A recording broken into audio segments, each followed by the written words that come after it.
Et c'est parti pour l'œil du CGP. Nous allons tenter de comprendre ensemble quel est le rapport des Français à l'assurance emprunteur un peu plus d'un an après l'entrée en vigueur de la loi Lemoine. Et pour cela, nous avons le plaisir de recevoir sur le plateau de Smart Patrimoine Patricia Lacoste. Bonjour Patricia Lacoste. Bonjour. Vous êtes PDG du groupe Prévoir. Alors effectivement, depuis un peu plus d'un an, les Français peuvent changer d'assurance emprunteur quand ils le souhaitent. Est-ce qu'ils l'ont fait ou est-ce qu'ils ont l'intention de le faire ?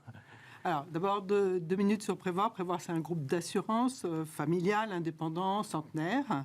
Et on a trois métiers. On a l'assurance de personnes, on a le courtage et on a la gestion d'actifs. Bien sûr. Et donc, on est présent dans l'assurance emprunteur depuis une trentaine d'années, soit via notre réseau salarié, on distribue, soit via une filiale de courtage qui s'appelle Utwin et qui est spécialisée en emprunteurs, et puis en tant qu'assureur auprès de certains gros courtiers qui distribuent, avec qui on travaille en partenariat. Et alors, est-ce que vous constatez que depuis un an, ça facilite les choses en matière de changement d'assurance emprunteur ? Alors, d'abord, ça fait quand même longtemps. Il n'y a pas que la loi Lemoine. C'est vrai. Ça fait longtemps que le législateur a tout fait pour rendre cette assurance plus transparente, faire en sorte qu'elle soit autre chose que juste un accessoire qui est associé au crédit pour que les clients soient mieux informés. Et donc ça, je pense que ça a fonctionné.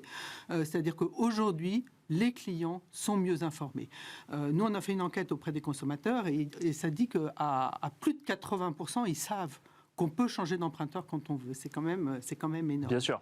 Et il y a 83% qui disent « nous, on est prêts à changer ». On est prêt à changer pour faire des économies et on sait qu'on peut faire des économies qui peuvent aller jusqu'à plus de 5 000 €. Donc ça, c'est déjà un gros acquis, je pense, de toutes ces lois. Après, ils disent, bon, on est prêt à changer, on est prêt à comparer à 50% des cas, mais par contre, on a un frein, c'est qu'on a peur de la complexité et donc on veut être accompagné. D'accord. Donc ça, c'est ce qu'on fait, nous, vraiment, chez Utwin et à Prévoir, c'est d'essayer de les accompagner pour simplifier les formalités.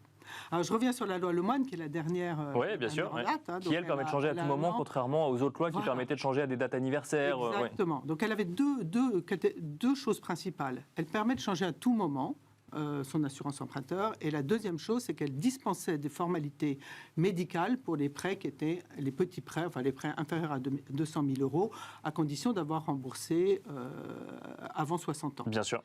Donc, normalement, c'était fait pour faciliter ça.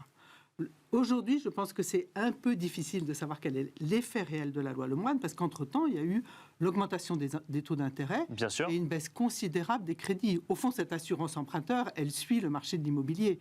En un an, là, on est à peu près sur une chute de 40% des crédits immobiliers. On le sait, il y en a partout dans la presse. Bien sûr, oui. Il y a moins de crédits. Donc, quand il y a moins de crédits, il y a moins d'assurance emprunteur. Et donc, c'est un peu difficile de dire aujourd'hui, est-ce que la loi Lemoine a vraiment changé les choses ou pas, quoi.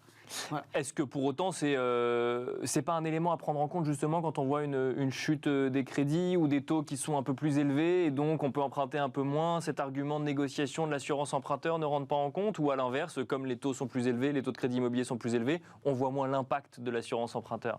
Moi, je crois qu'avec la hausse des taux, avec l'inflation, de toute façon, on a tous un sujet de pouvoir d'achat.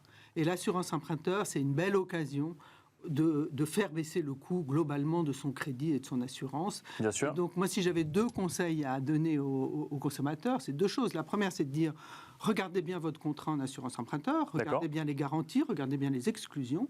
Et ça, on le dit à qui? À ceux qui vont souscrire un crédit ou à tout le monde? À tout le monde, d'accord. À ceux qui vont souscrire et à ceux qui ont déjà souscrit. D'accord. Voilà. Quel est votre contrat d'assurance?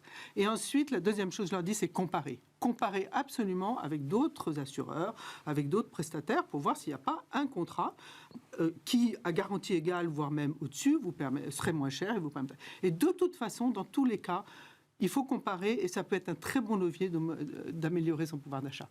Merci beaucoup Patricia Lacoste de nous avoir accompagnés dans Smart Patrimoine et plus spécifiquement dans l'œil du CGP. Je rappelle que vous êtes PDG du groupe Prévoir. Merci beaucoup. Merci. Merci à vous de nous avoir suivis et je vous donne rendez-vous très prochainement sur Bismart.